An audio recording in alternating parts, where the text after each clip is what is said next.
മലയാളിയുടെ sexual frustration എന്നുള്ള ടൈറ്റിലാണ്. I don't agree with it. I totally don't agree with it. Porn വെബ്സൈറ്റുകൾ block ചെയ്യപ്പെട്ടിരിക്കുകയാണെങ്കിൽ സെക്സ് എഡ്യൂക്കേഷൻ എന്ന് പറയുന്ന സാധനം എവിടെയും ഇല്ല. പിന്നെ വെറുതെ സോഷ്യൽ മീഡിയയിൽ കുറേ പേര് പറയുന്നുണ്ടെന്നുള്ളത് മാത്രമേ ഉള്ളൂ. ഇനി അതും പോട്ടെ, സെക്സ്വൽ ഫ്രീഡം ഉള്ളൊരു രാജ്യത്താണ് നമ്മൾ ജീവിക്കുന്നത്. മാരീഡ് ആയിട്ടുള്ള ഒരാൾ പബ്ലിക് സ്പേസിൽ തൻ്റെ ഭാര്യയ്ക്ക് കിസ് കൊടുത്താൽ പോലും അറസ്റ്റ് ചെയ്യാൻ പറ്റുന്ന ഒരു രാജ്യത്താണ് നമ്മൾ ജീവിച്ചുകൊണ്ടിരിക്കുന്നത്. എന്നിട്ട് സെക്ഷൽ ഫ്രസ്ട്രേറ്റഡ് ആണ് എന്ന് പറയുന്നതിൽ വല്ല കാര്യമുണ്ടോ? ഈ സെക്ഷലി ഫ്രസ്ട്രേറ്റഡ് ആയിട്ടിരിക്കുന്നവർക്ക് വേണ്ടി സംസാരിക്കാനുള്ള ഒരു പോരാളിയായിട്ടൊന്നും എന്നെ കൺസിഡർ ചെയ്യണ്ട. പക്ഷേ അതിൽ നമ്മൾ സംസാരിക്കാതെ പോകുന്ന ഒരുപാട് വിഷയത്തെ പറ്റി സംസാരിക്കാം എന്ന് വിചാരിച്ചു. So welcome to our new episode.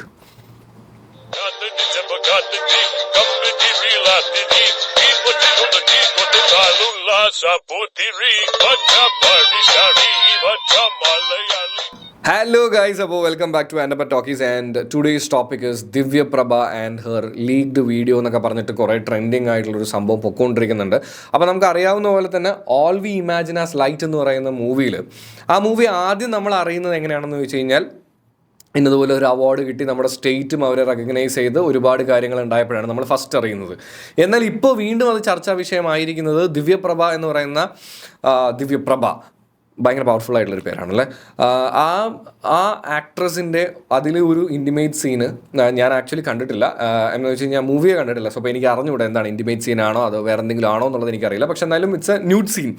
അപ്പോൾ ആ സീൻ ആക്ച്വലി അതിലുണ്ട് എന്ന് പറഞ്ഞ് അതിൻ്റെ വീഡിയോയും ലിങ്കും കാര്യങ്ങളും ഒക്കെ പറഞ്ഞ് മലയാളികൾ ഭയങ്കരമായിട്ട് തപ്പിക്കൊണ്ടിരിക്കുകയാണ് എന്ന് പറഞ്ഞിട്ടാണ് ഞാൻ ഇതിൻ്റെ പോസ്റ്റ് ആദ്യം കാണുന്നത്. അത് കഴിഞ്ഞ് പിന്നെ കാണുന്നത് പല ചാനലുകളിലും വന്നിട്ട് മലയാളിയുടെ സെക്സ്വൽ ഫ്രസ്ട്രേഷൻ, എന്താണ് മലയാളി ഇങ്ങനെ എന്നൊക്കെ ചോദിക്കുന്നുണ്ട്. അങ്ങനെ ചോദിച്ചവരാരും അഡ്രസ്സ് ചെയ്യാതെ പോയൊരു വിഷയത്തെ പറ്റിയിട്ടാണ് ഞാൻ പറയാൻ പോകുന്നത് കേട്ടോ. മലയാളിയോ അല്ലെങ്കിൽ ഈ പറയുന്നത് പോലുള്ള ആൾക്കാരോ എന്തുകൊണ്ട് ഇങ്ങനെ ആയെന്ന് ചോദിച്ചു കഴിഞ്ഞാൽ ഞാനൊരു 10 റീസൺസ് പറയാം. അതിൽ ഒന്നാമത്തെയും ഏറ്റവും ഇമ്പോർട്ടൻ്റ് ആയിട്ടുള്ളൊരു റീസൺ പ്രൈവസി. അതിനൊരു റീസൺ എന്താണെന്ന് വെച്ച് കഴിഞ്ഞാൽ നിങ്ങൾ ഒറ്റ കാര്യം എടുത്ത് നോക്കിയാൽ മതി. ഒരു കപ്പിൾ അല്ലെങ്കിൽ വേണ്ട ഒരു മാരീഡ് ആയിട്ടുള്ള ആൾക്കാർക്കാണെന്നുണ്ടെങ്കിലും അവർക്ക് ഈ സെക്ഷൽ പ്രൈവസി എന്ന് പറയുന്നത് എത്രമാത്രം കിട്ടുന്നുണ്ടാവും? ഭയങ്കര കുറവല്ലേ? നിങ്ങൾ ചിന്തിച്ചിട്ടുണ്ടോ എപ്പോഴെങ്കിലും? ഈ സെക്സിനെ ഒരിക്കലും മാറ്റി നിർത്തേണ്ട ആവശ്യമൊന്നുമില്ല കേട്ടോ. അപ്പം നിങ്ങൾ കേട്ട് കഴിയുമ്പോൾ നിങ്ങൾ തന്നെ ഒന്ന് ആലോചിച്ച് നോക്കി. ഞാൻ ഒറ്റ ചോദ്യം ചോദിക്കാം, ഒരു 5 മിനിറ്റ് നിങ്ങൾ ചിന്തിച്ചിട്ട് ബാക്കി എൻ്റെ വീഡിയോ കേട്ടാൽ മതി. 5 മിനിറ്റ് ഒന്നും വേണ്ട, നിങ്ങളൊന്ന് ചിന്തിച്ചിട്ട് കേട്ടാൽ മതി. സെക്സ് എന്ന് പറയുന്ന സാധനം ലൈഫിൽ നിന്ന് മാറ്റി വെക്കാനായിട്ട് പറ്റുമോ? നിങ്ങളിലൂടെ പല ചിന്തകളും നിങ്ങളുടെ മനസ്സിലൂടെ ഓടി പോകുന്നുണ്ടാവുമെന്ന് എനിക്കറിയാം. പക്ഷേ ഒരിക്കലും ഇല്ല.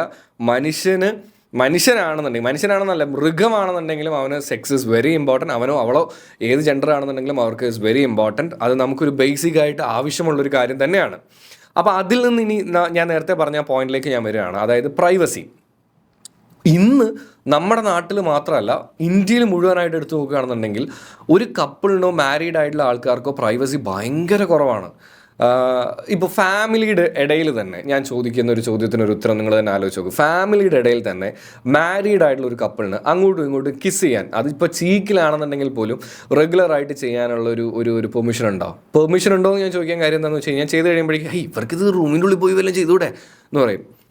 ഇനി കപ്പിള് പുറത്തേതെങ്കിലും പബ്ലിക് സ്പേസിൽ ഇരിക്കുകയാണ്, സംസാരിക്കുകയാണ്, ആദ്യം തന്നെ നമ്മൾ എടുക്കുന്ന സ്റ്റാൻഡ് എന്താണ്? അവർ വന്നിരിക്കുന്ന മറ്റേ പരിപാടിക്ക് വേണ്ടിയിട്ടാണ് കേട്ടാ എന്നുള്ളൊരു സ്റ്റാൻഡ് എടുത്ത് നോക്കില്ലേ? പിന്നെ മലയാളി സെക്ഷൽ ഫ്രസ്ട്രേറ്റഡ് ആയിരിക്കുകയാണ് എന്ന് പറയുന്നതിൽ വല്ല കാര്യമുണ്ടോ? ഒരു കാര്യമില്ല.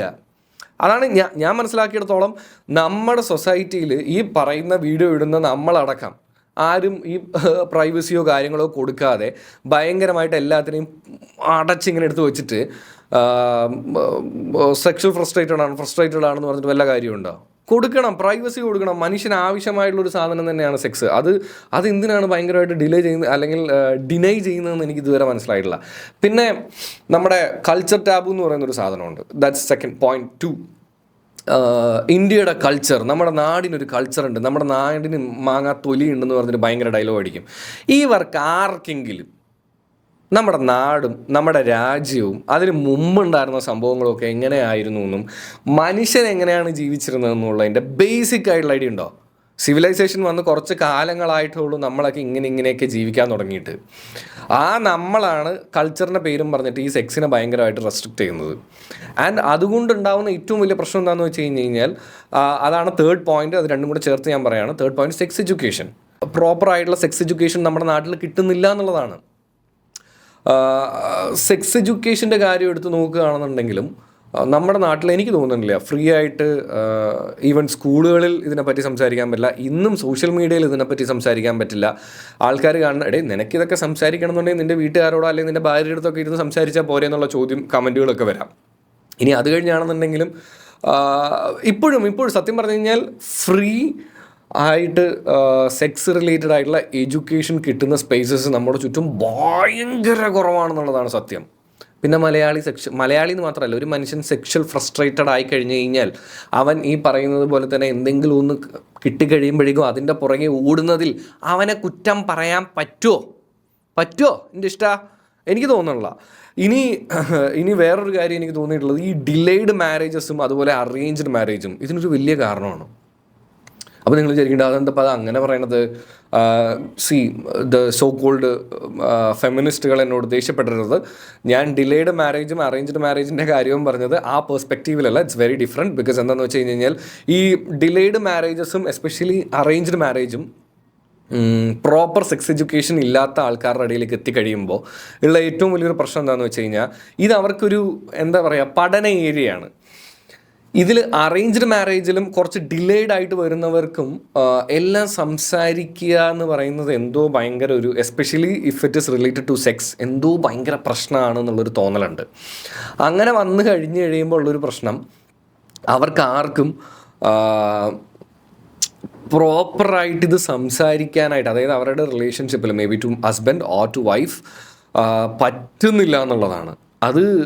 ഇതൊന്ന് സംസാരിച്ച് വരുമ്പോഴേക്കും അപ്പോഴേക്കും അവർ നല്ല വയസ്സായിട്ടുണ്ടാവും എന്നുള്ളതാണ് അതിൻ്റെ വേറൊരു ഘടകം. ഇത് ഞാനിത് ചില സ്ഥലത്ത് വായിച്ചിട്ടുള്ള കാര്യമാണ്. ഇതിൻ്റെ അത് എല്ലാ കേസിലും ഇംപ്ലിമെൻറ്റ് ചെയ്യാൻ പറ്റുമോ ഇല്ലയോ എന്നുള്ളത് എനിക്കറിയില്ല. പക്ഷെ എന്നാലും യെസ്, ഇതൊരു റീസൺ തന്നെയാണ് കേട്ടോ.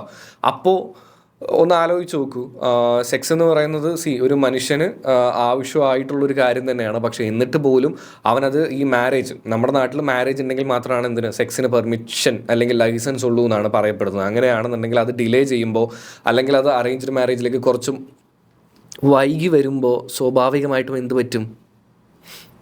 ഈ നേരത്തെ നിങ്ങൾ പറഞ്ഞ മലയാളീസ് സെക്ഷൽ ഫ്രസ്ട്രേഷൻ ഭയങ്കരമായിട്ടുണ്ടാവും. അതിൽ ആരെയും കുറ്റം പറയാനില്ല എന്നുള്ളതാണ് എനിക്ക് തോന്നിയിട്ടുള്ളത്. കാരണം സൊസൈറ്റിയുടെ ഈ കുറേ പൊട്ട ചിന്താഗതികൾ ആക്ച്വലി മാറേണ്ടിയിരിക്കുന്നു എന്നുള്ളതാണ്.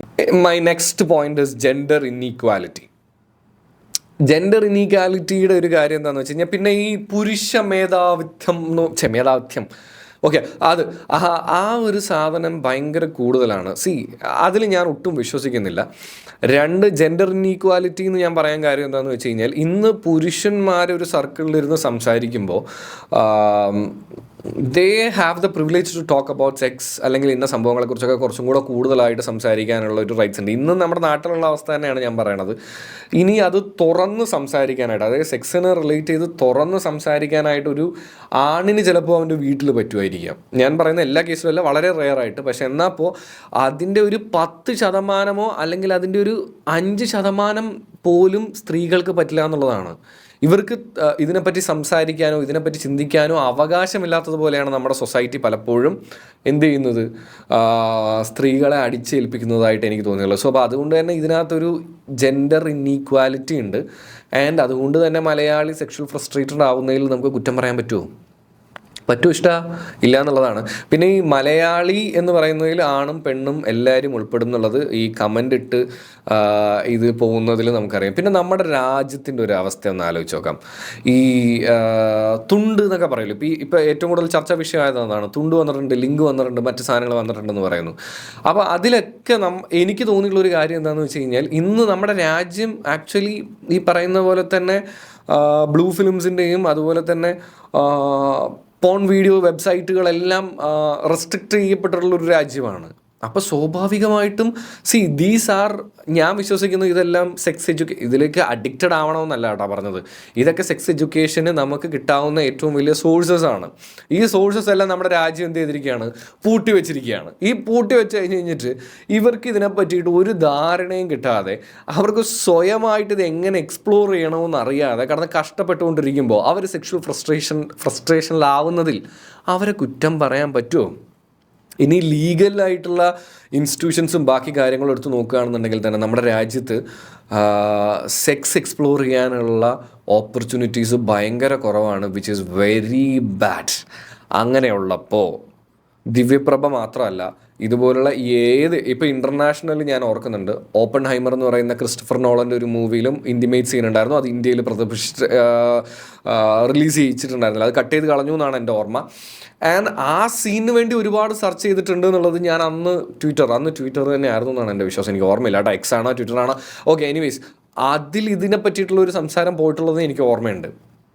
അപ്പോൾ ഇത് മലയാള സിനിമയ്ക്കോ മലയാളി അങ്ങനെയൊന്നുമില്ല, ഇന്ത്യയുടെ കാര്യം എടുത്തു നോക്കുകയാണെന്നുണ്ടെങ്കിൽ we are sexual frustrated and അതിൻ്റേതായിട്ടുള്ള റീസൺ ഉണ്ട്. സോ നമ്മൾ ആ പറയുന്നതിലൊന്നും പ്രത്യേകിച്ച് വലിയ അർത്ഥങ്ങളില്ല എന്നാണ് എനിക്ക് തോന്നുന്നത്. എന്തായാലും നിങ്ങളുടെ അഭിപ്രായങ്ങളും താഴെ കമൻറ്റ് ചെയ്യുക. ഓൾമോസ്റ്റ് ഇത് ഒരുപാട് പേര് സംസാരിച്ച് പോയൊരു വിഷയമാണ്, പക്ഷേ എനിക്ക് ഈ ഒരു ടേക്കും കൂടി ഇതിനകത്ത് എടുക്കണം എന്നുണ്ടായിരുന്നു. സോ അതുകൊണ്ടാണ് ഇത് പറഞ്ഞത്. വീഡിയോ ഇഷ്ടപ്പെടുകയാണെന്നുണ്ടെങ്കിൽ ലൈക്കും ഷെയറും സബ്സ്ക്രൈബും ചെയ്ത് ഒന്ന് കൂടെ കൂടുക എന്ന് ഓർമ്മിപ്പിച്ചുകൊണ്ട് എല്ലാവർക്കും ചിൽ കുപ്പിച്ചിൽ.